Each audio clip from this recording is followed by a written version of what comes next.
It's been years, decades, even centuries in the making, but the City of Toronto has now laid out an action plan to try and better its efforts towards reconciliation.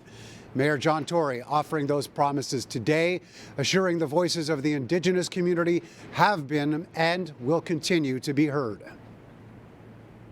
We have a role to play, all of us do, in advancing truth and reconciliation, and no one can afford to say it's somebody else's job.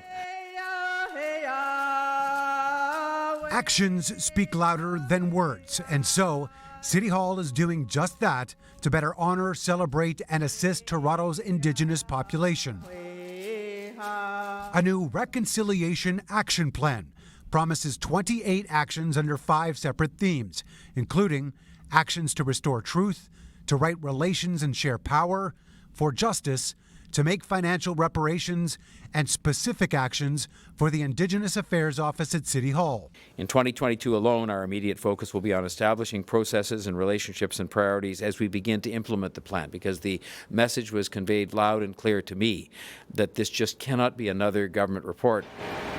Some examples of actions include the creation of 5,200 affordable rental homes and the creation of the Indigenous Crisis Response Pilot.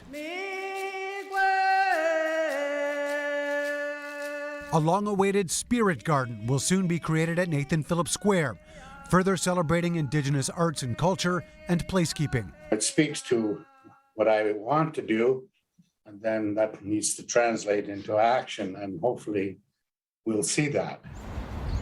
Joe Hester is the executive director at Anishinaabe Health Toronto, which will soon be part of a brand new mixed-use Indigenous community hub that broke ground last year near the Distillery District. He hopes the city's actions continue to include those with first-hand knowledge of what's needed. The intent and the spirit of the document is there, and you know, it does afford, I think, some opportunities down the road in terms of collaboration and working together.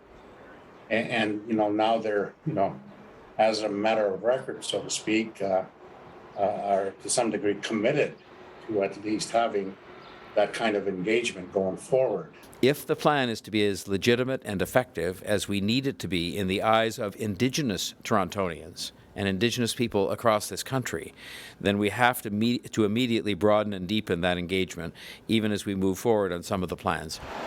The 10-year plan also promises funding to support community needs and to provide opportunities with employment within public service, in addition to suggesting the Toronto Police Service and Toronto Public Library adopt its own policies. The Reconciliation Action Plan is a living document that will grow, and it will involve.